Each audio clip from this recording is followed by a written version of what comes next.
greatest player in sports, and Finally watching quarterback the is the most impactful GOAT. position. He's the best football Who player they to say the ever play GOAT? football. Ever. I stand down. He is the GOAT and the boat and everything else. I've been asked that question for many years. Tom is the best. They have completed the greatest comeback in Super Bowl history. Falcons gave him by that, the though. I ain't greatest gonna lie. quarterback. Tom Brady, Super Bowl champion for the 7th time. Tom Brady holds just about every major quarterback record. He played in 10 Super Bowls, more than 28 entire franchises, and he won 7. That's as many as Joe Montana, Peyton Manning, and Aaron Rodgers combined. Even at 44 years old, he led the NFL in passing yards and touchdowns. And when the pressure was the highest, Brady always delivered. He has more game-winning drives and fourth-quarter comebacks than any quarterback in history, and no one has dominated the postseason like him. But despite his resume, for much of his career, Brady had more haters than any player ever. Some claimed he was just a product of the Patriots system. Can't argue the fact that he's getting to do what he's doing with the greatest coach who ever lived. Nothing more than a check-down merchant and a game manager. Is it fair to say at this point, the great TB12 is just a game manager? Yep. What? In fact, you could go back, Pete, before this point and say he's a game manager. Others couldn't stand how many controversial calls went his way, and the scandals Brady and the Patriots always seemed to be Deflategate was involved in. crazy, So, but how good was Tom saying Brady Tom Brady actually? a game, And is calling Tom Brady a game manager is insane. he really the greatest of all time? Let's go! Well, to find out, let's go back to Hunepero Serra High School in the early 90s, when Brady almost gave up football entirely. See, Tom was a standout baseball player, a left-handed power hitter with a cannon for an arm. Tommy's throwing ability, he threw both balls great. He's one of the best catchers I've had at throwing the ball. But when it came to football, Brady wasn't exactly a star. He rode the bench for his first 2 years at Hunepero Serra, serving as backup to a quarterback who wouldn't even play college football. And when he finally got his shot as a junior, he wasn't the most athletic guy on the field or even the best quarterback in his conference. I didn't know how to put the pads on in my pants when I tried out for freshman football. I went on the field and I was like, I'm gonna get killed out here, you know? And my freshman year, I didn't even play. I was the backup quarterback on a team that went 0-8. But what he did have was an insane work ethic. He obsessed over film, he threw every single day, and worked with a private coach to improve his footwork and mechanics. I'd be watching films of other teams, but they're watching themselves and critiquing themselves. And then I'm sure they bring it home, and you know, Tom Sr. is doing it. Every Sunday we'd go to his house for lunch, me, him, and the other receivers. His mom would make us, sandwiches. We'd sit down and analyze the film. And by his senior year, he put up solid numbers, throwing for 2,121 yards and 20 touchdowns. But he still wasn't a can't-miss prospect. But on the baseball field, he was a force. His bat sent balls soaring. His arm fired rockets from behind the plate. And every scout in the region took notice. He was dominant. So much so that the Montreal Expos drafted him straight out of high school to be a catcher. A guaranteed contract, MLB money, and a secure future was right there for the taking. I didn't know that. Tom Brady could have been. See that nigga, pretty boy, can play baseball, football, model wife, man.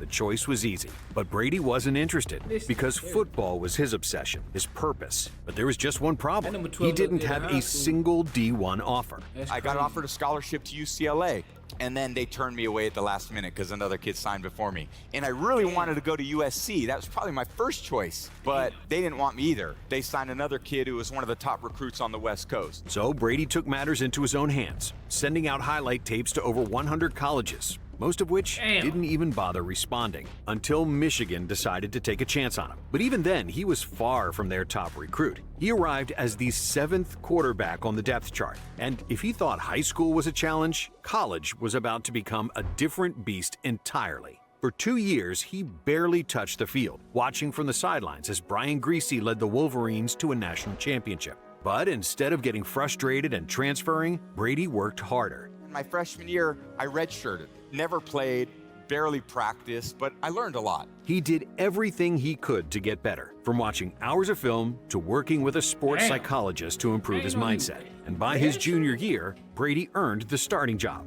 But Michigan still wasn't sold on him yet. The coaches constantly rotated him with the freshman Drew Henson, a top recruit who was supposed to be the future. But despite this lack of trust, Brady delivered. He sat down right in front of my desk. He said, "Coach, I'm not going to leave, and I'm going to prove to you that I'm the best quarterback. He was trainable, coachable, and hungry. This guy was hungry to be the best. In his 2 years as a Michigan starter, he went 20-5, led 10 game-winning drives, and capped off his college career with a clutch Orange Bowl win against Alabama, throwing for 369 yards and 4 touchdowns in an overtime thriller. But after all that work, stop playing. He put in to prove himself in Ann Arbor, pro scouts still weren't impressed. Brady wasn't fast, his arm strength was average, and simply put, he didn't really have any traits that would project him as a viable NFL quarterback. Can you blame the scouts, man? Skinny, lacks great physical stature and strength. Lacks mobility and ability to avoid the rush. Lacks a really strong arm. Can't drive the ball downfield. Does not throw a really tight spiral. System-type player who can get exposed if forced to ad lib. And gets knocked down easily. So when draft day came, Brady waited and waited and waited. That's crazy, the fact that, bro, the amount of work you could put in, to flip your whole, like, that shit, bro. Because they was looking at him like he was 6 quarterbacks were taken ahead of him. Some teams didn't even have him on their draft board. Then it happened. In the 6th round, with the 199th pick in the 2000 NFL Draft, the New England Patriots took a chance on the skinny kid who no one believed would ever be anything more than a backup. He looked me like a laser eye to eye, and he said, "That's right, and I'm the best decision this organization has ever made." Brady walked into training camp as the 4th-string quarterback, behind Drew Bledsoe and 2 other guys who would never start an NFL game. I remember calling my agent and I said, I think I want to buy a house. This is 2 weeks into training camp.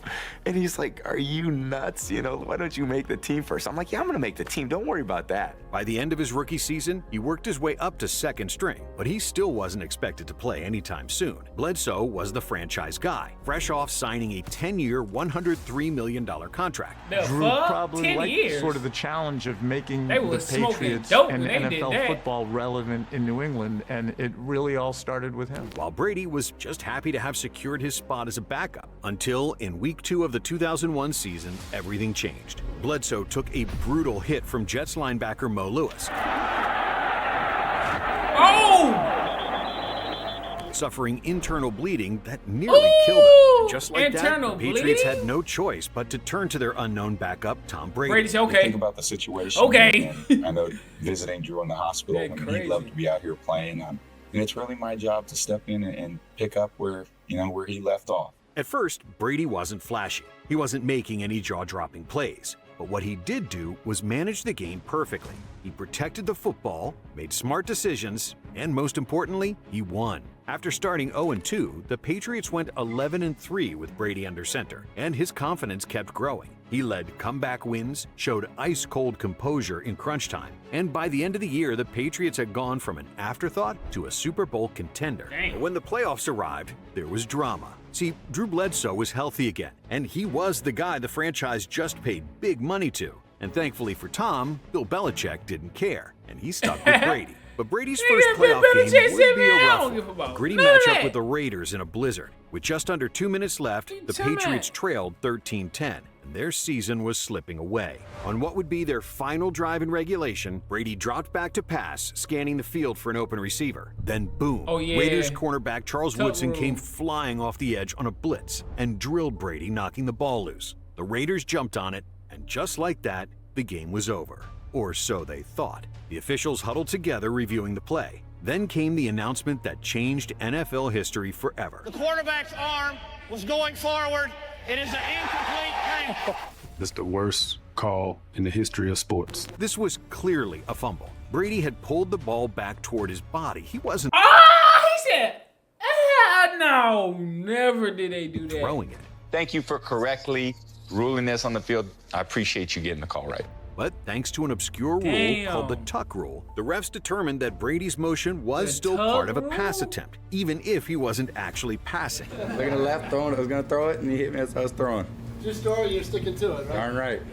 All right. It was a gift, And Brady did not waste it. He marched New England down the field, setting up a 45-yard field goal to send the game to overtime. Why they even had to Brady replay led that? another Like, fuck drive, outta here, putting the bro. Patriots in range for one more field goal That's to win crazy, the game. bro. Then, after That's taking down the insane. Steelers in the AFC Championship, Brady led the Patriots into Super Bowl 36 as heavy underdogs against Kurt Warner's high-powered Rams offense, the greatest show on turf. And most young quarterbacks would have folded under that kind of pressure, but not Brady. He played mistake-free football, and with 1:30 left in the game, he led a clutch game-winning drive that set up another walk-off field goal. The Patriots had pulled off the upset, and Damn. Brady, at the time, was the youngest quarterback ever to win a Super Bowl. It's just dream come true. Dream come true. It looked like the Patriots had found a true That's diamond in the crazy. rough in their 6th-round QB. He got it early. until He tasted reality that early. The Patriots came out red hot, starting the next season 3-0, with Brady lighting up the scoreboard. But then the losses piled up. They got blown out by the Chargers, let the Chiefs drop 38 points on them,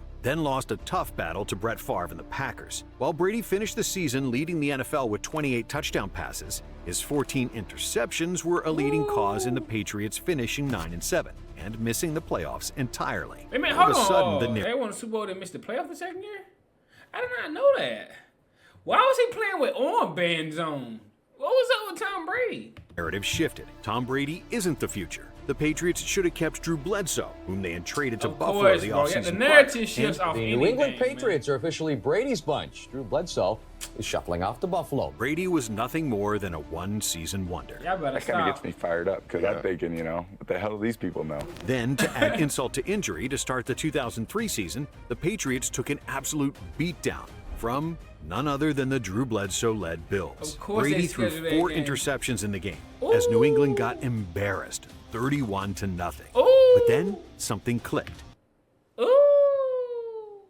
By the end of the regular season, New England had gone 14-2.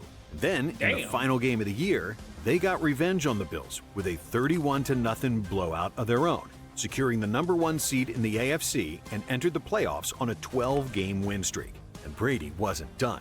In the divisional round, they faced the Titans in one of the coldest games in NFL history. Wind chills hit -10 degrees, but that didn't stop Brady. Yeah, they're He threw a playing touchdown football. pass to Fuck Bethel outta Johnson here. and led a crucial fourth-quarter drive, setting up a field goal to win 17-14. Then came the AFC Championship game, Tom Brady versus Peyton Manning. Brady had already beaten Manning in the regular season, but this was different. The stakes were higher, and Manning was playing at an MVP level. But the Patriots' defense destroyed him, picking him off 4 times as the Patriots won 24-14, Back to sending the Brady Super to his Bowl. second Super Bowl in 3 years. Carolina's doing everything they can to go out and try to knock the crap out of us. So it's going to be a tough battle. Facing the Carolina Panthers in Super Bowl 38, Brady started hot, throwing 2 touchdowns in the first half. But Carolina fought back, tying it up 29-29. But their big mistake was letting Brady have the ball with 1:08 left on the clock, and everyone in the stadium knew what was coming next. Tom marched the Patriots down the field, hitting Deion Branch for a huge gain and setting up another game-winning field goal. From 41 yards. Looks good. He had done it again. Brady finished with 354 yards and 3 touchdowns, earning his second Super Bowl MVP. The Patriots had officially arrived as the team to beat in the NFL. In 2004, they started the season off 6-0, setting an NFL record 21 straight wins before Big Ben and the Steelers broke the streak, and the Patriots finished the season 14-2 for a second straight Bro, I year. hated But the this fucking time, there was one key difference. Back in Running my back day. Corey Dillon, who rushed for a franchise record 1,635 They used to win yards, too much. taking some of the load off Brady. First up, in the playoffs, a rematch with Peyton Manning and the Colts. Brady didn't do much, but he didn't have to, because the defense completely shut down Manning again, holding the Colts' top-ranked offense to just Damn, 3 3 points. points? While Peyton Corey Manning? Dillon ran for 144 yards, and New England cruised to a 20-3 win. Next up, Pittsburgh. The Steelers had crushed the Patriots earlier in the season, breaking their win streak, and rookie Ben Roethlisberger hadn't lost a game all year. He's a This was rookie? the playoffs, where Brady proved time and time again that he was made for the moment. On the first drive, Brady threw a 60-yard bomb to Deion Branch for a touchdown. Then, right before halftime, he launched another deep ball, Damn. hitting Branch again to put the Patriots up 24-3, and the Steelers never Ain't gonna lie. recovered. Brady finished with 207 yards and 2 touchdowns, and the Patriots won 41-27, sending them back to the Super Bowl for Hey. the second straight year. Their opponent was the Philadelphia Eagles, whose star receiver Terrell Owens was playing on a fractured leg. Roy grabbed me by my shoulder, pulled me down, and when I went down, I heard a pop. So surely that would slow him down, right? Wrong. Philly came out swinging, and Owens torched the Patriots defense for 122 yards, keeping the game tight in the first half. But in the second half, Brady took control. The Patriots pulled ahead, sealing a 24-21 victory and securing their third Super Bowl in 4 years. I'm just lucky, I think, to have the opportunity to be on 3 Super Bowl winning teams. Just like that, New England wasn't just a great team anymore. They were a dynasty. But even with all the Patriots' success, not everyone was convinced Tom Brady was a superstar. It's true, he had been surrounded by talent for his entire career. But all of a sudden in 2005, you'd have a chance to quiet the naysayers because star corner Ty Law was gone, defensive leader Teddy Bruschi suffered a stroke. They had Ty Law and Teddy Bruschi. I didn't know Ty Law. Ty Law did play for the Patriots. Oh, there was stat on defense. Fuck. Put him out for half the year, and injuries plagued the Patriots, including Corey Dillon, who was dominant the year before. With no running game and a struggling defense, the fate of the season came down to one thing: whether or not Tom Brady could carry the team. And with all eyes on him, Brady had his best season yet, throwing for a league-leading 4,110 passing yards while adding 26 touchdowns. The Patriots finished the season 10-6. Once again, we're in the playoffs. In the wild card round, Brady did what he always did: win. It was his 10th straight playoff win, the longest streak in NFL history. But in the divisional round, it all came crashing down as the Denver Broncos won 27-13, handing Brady his first ever playoff loss. And that loss gave the critics the fuel That was his first ever playoff loss, bro? Ever? He won 10 straight playoff games, bro? How? Yeah. I don't even know how you even do some shit like that. Like, bro, what? Needed, as the Brady being carried by his team narrative was now louder than ever. And things would not get any easier for Brady the next year. Star wide receiver Deion Branch, the Super Bowl 39 MVP, was traded. Wide receiver David Givens, Brady's most reliable red zone target, left in free agency. Receivers Bethel Johnson, Tim Dwight, and tight end Daniel Graham all gone. By week 1, Brady's receiving core looked unrecognizable. His top wideouts were Rashae Caldwell and Jabbar Gaffney, two guys who would struggle to be wide receiver 3s on most teams. For the first time in his career, Brady didn't have any elite weapons. But once again, he put the team on his back, passing for 3,529 yards, 24 touchdowns, and leading the Patriots to a 12-4 record. Due to the lack of receiver talent, Brady had to spread the ball everywhere. In fact, his top receiver only had 760 yards. In the playoffs, Brady and the Pats took down the Jets, then went on to face NFL MVP LaDainian Tomlinson and the powerhouse 14-2 San Diego Chargers. The Chargers defense sacked Brady 4 times, and with 8 minutes left, New England was down 21-13, with their season hanging by a thread. But Brady did what he does best. On 4th and 5, with the game on the line, he fired a laser to Rashae Caldwell for a clutch first down. And a few plays later, he hit Caldwell again for a touchdown, then converted the game-tying 2-point conversion. And after a Chargers turnover, Brady set up the game-winning field goal, pulling off a 24-21 stunner. The Patriots had no business winning that game. But Brady's uncanny ability to be clutch in the toughest moments gave them the edge once again. I was walking off the field and I said to Teddy, I go, man, that was not easy. And he says to me, they never are, buddy. They never are. In the AFC... Bro, like, bruh. Like, what can Tom Brady do wrong, bruh? Like...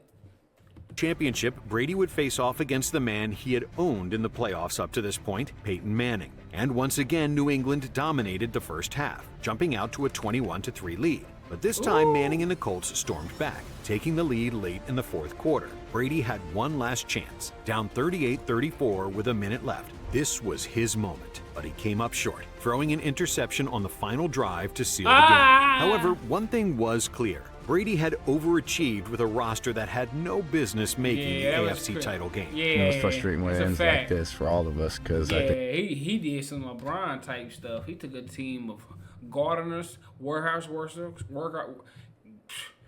I can't even talk, bro. McDonald workers, you know what I'm saying? the expectations are always a little bit higher, but I'm proud of the competitiveness that we showed. The critics were forced to eat their words, and the loss lit a fire in New England. They'd seen firsthand what happened when Brady didn't have weapons. So, that offseason, the Patriots made a decision that would change NFL history forever. They went out and got one of the greatest receivers of all time, I know what Randy happened. Moss. And They they ain't weren't lose done a there. They goddamn signed game. slot receiver Wes Welker, then added Dante Stallworth, and drafted a young tight end, Ben Watson. Suddenly, Brady had the best supporting cast of his career, and it paid off big time. Crazy. Brady wasn't just great in 2007, he was unstoppable. He threw for 4,806 passing yards, an NFL record at the time 50 touchdowns, and won MVP while leading the Patriots to the first 16-0 regular season in history. But it wasn't just about the wins, it was about how they won. New England's offense was a machine,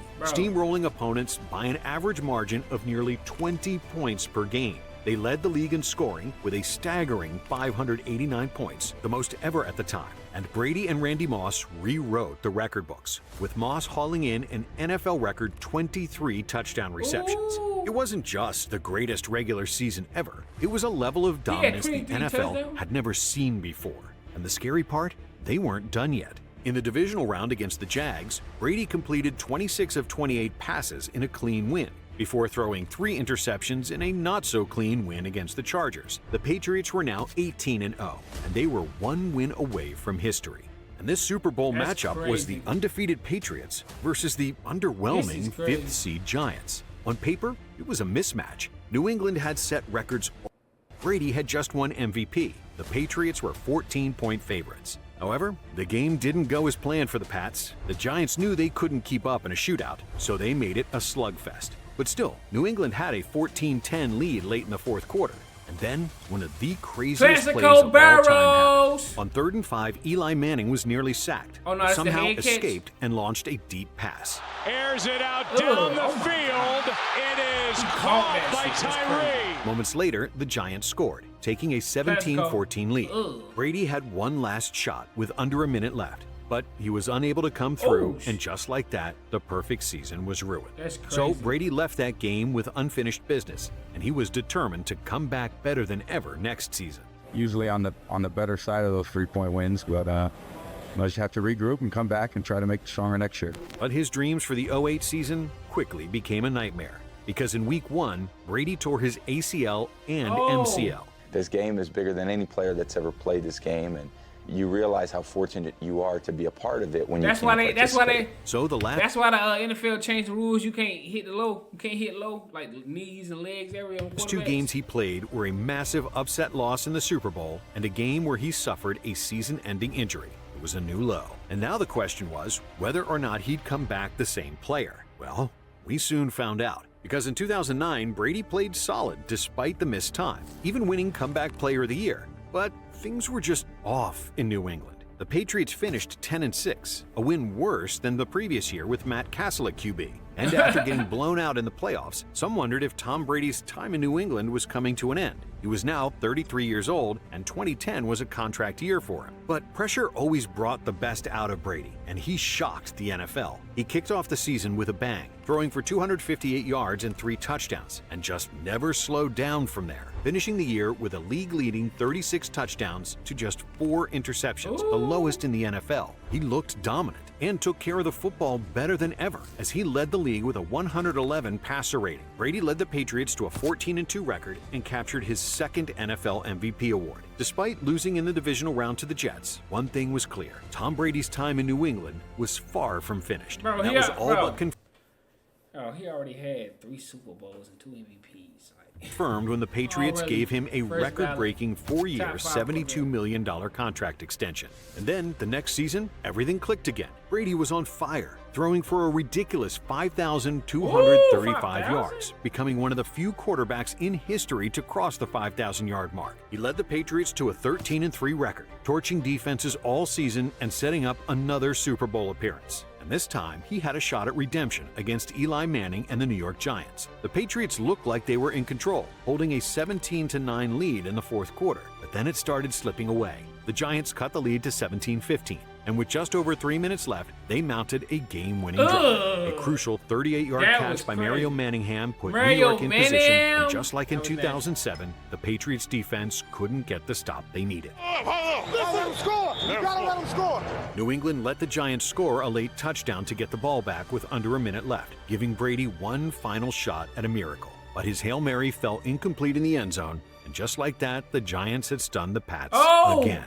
And then just a year later, the Patriots found themselves in a similar situation with a 13-7 lead at halftime in the AFC Championship against the Ravens. But Joe Flacco completely took over the second half as Baltimore outscored I ain't New gonna lie, England. this man, Tom Brady, was in the AFC Championship game like it was his home, bro. Like, god damn, can somebody beat him in the playoff game in the divisional round? Fuck. 21-0 in the final two quarters. All of a sudden, Brady went from one of Let the me know most in the comments y'all top 5, top 10 quarterbacks, though. Let me know y'all top 5, top 10 quarterbacks, man. Let me know.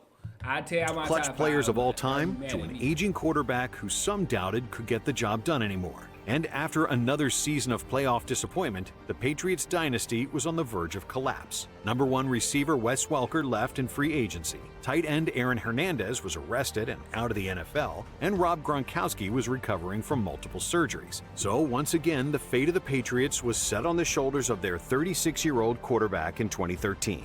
And once again, Tom Brady delivered. He led New England to another AFC championship, where they did fall short. But Brady proved that players around him really didn't matter. He was always going to find a way to win games. Still, when the 2014 season rolled around, the fact of the matter was that Brady hadn't won a Super Bowl in nearly a decade. And surely Father Time was going to catch up with him at some point. Then, the start of the season brought disaster. In Week 4, the Patriots got humiliated, suffering a 41-14 blowout loss to the Kansas City Chiefs. Brady looked shaky, the offense was out of sync, and the team fell to 2-2. The chinks in the armor were showing, and the media pounced. We saw a weak team. The New England Patriots, let's face it, they're not good anymore. But they bounced back. Gronk was healthy again, and Brady somehow looked like he was just reaching his prime. The Patriots rattled off 7 straight wins and ended the year 12-4. Brady finished with 4,109 yards, 33 touchdowns, and only 9 interceptions. Then, in the playoffs, he took things to the next level. In the divisional round against the Ravens, the Patriots trailed 28-14 in the third quarter.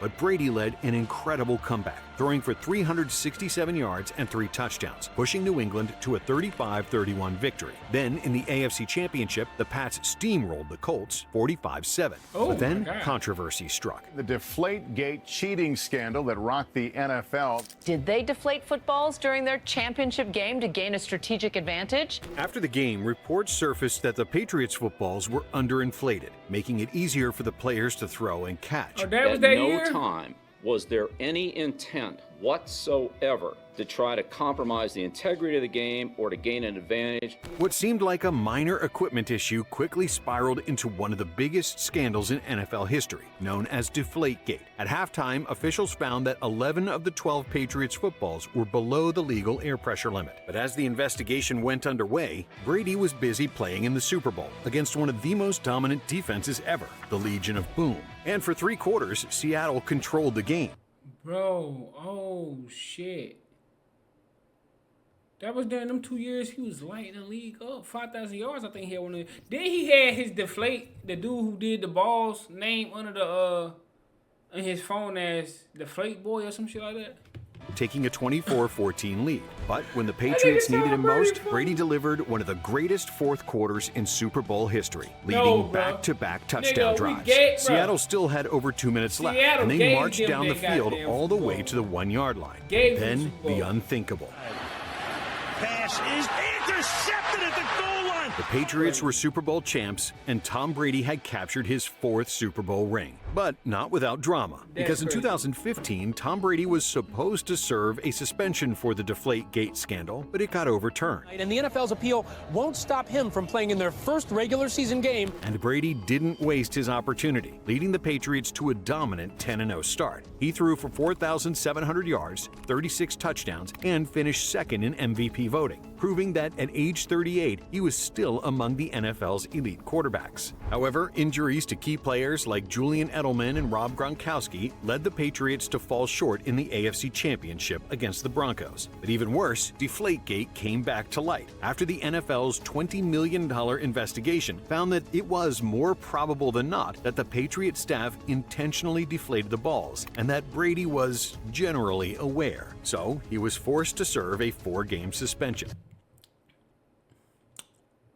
So I'm asking this, because I know a lot of people be like, steroids this, steroids that. Now, deflating the football so you can grab it better and throw it better. He did that for like 2-3 years.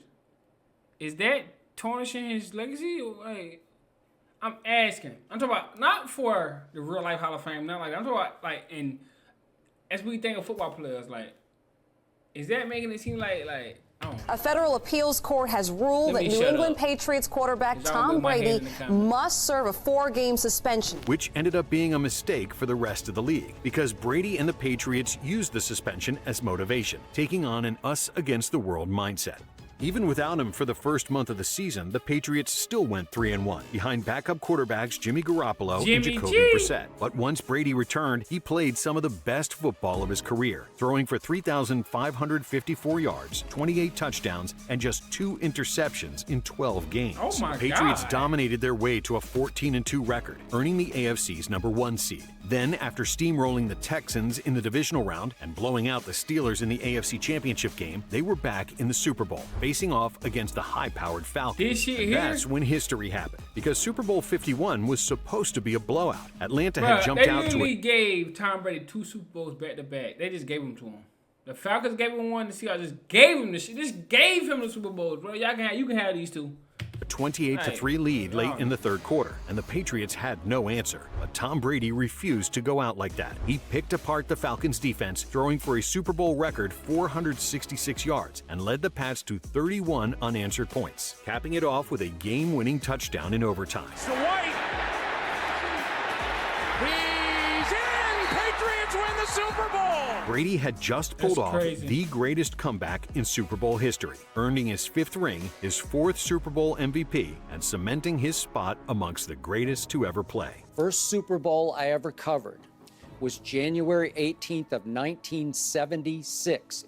All these games I've seen since then, I've never seen anything like that game. It would have been easy for Brady to call it a career then and there. He was approaching 40 years old and really had nothing more to prove. Mad by that Plus, game. behind the scenes, a power struggle was brewing. Bill Belichick was teportedly ready to move on from Brady, favoring his hand-picked successor, Jimmy Garoppolo. But team owner Robert Kraft stepped in, refusing to trade the team's greatest player ever, which was a decision that didn't sit well with the legendary coach. Despite the tension, it provided Brady an entirely new form of motivation for the 2017 season. He led the league with 4,577 passing yards, threw 32 touchdowns, and won his 3rd MVP award, proving that Father Time still hadn't caught up with him. The Patriots finished 13-3 and cruised through the AFC playoffs, with Brady delivering a clutch 4th quarter comeback against the Jags in the AFC Championship, despite playing with an injured hand. In Super Bowl 52, Brady put on a historic performance, beating his previous record by throwing for a Super Bowl record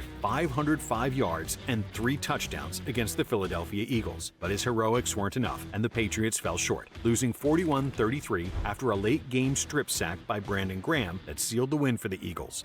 In 2018, New England wasn't as dominant as in years past, and the rest of the NFL rejoiced because it seemed as though their dynasty was finally fading. Yet, the Patriots still found themselves in the playoffs. But would Brady be able to elevate his game when it mattered most? Well, if you made it this far, I think you know the answer to that question. Because Brady got in that zone again, torching the Chargers in the divisional round, then outdueling Patrick Mahomes and the high-powered Chiefs in an overtime thriller to win the AFC Championship. The Super Bowl was an ugly defensive duel, but Brady did enough to lead the Patriots to a 13-3 win over the Rams for ring number 6. This also marked the beginning of the end for Tom Brady and the New England Patriots, because things were just off the next year. The Patriots still managed to finish the 2019 season 12-4, but they weren't nearly as dominant as years past, and the tension between Bill Belichick and Brady was reaching a boiling point. So, after a wild-card round defeat at the hands of the Tennessee Titans, Brady made a decision that would shock the sports world. He was moving on,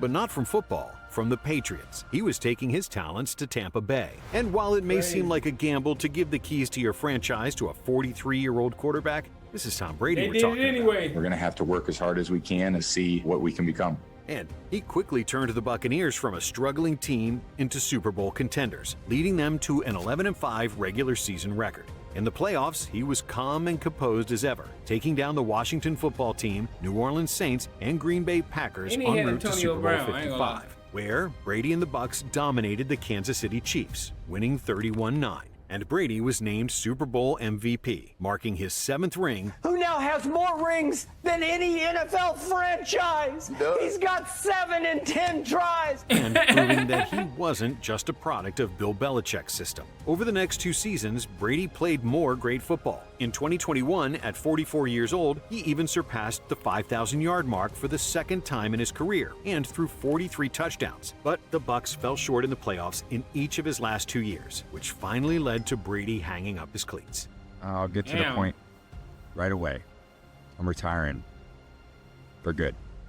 But the question is, how good was Tom Brady actually? And while all his accolades with the Patriots more than support his claim as the GOAT, it's really his time with the Bucs that gave us the answer to that question. He won a Super Bowl at 43 years old and threw for over 5,000 yards at 44.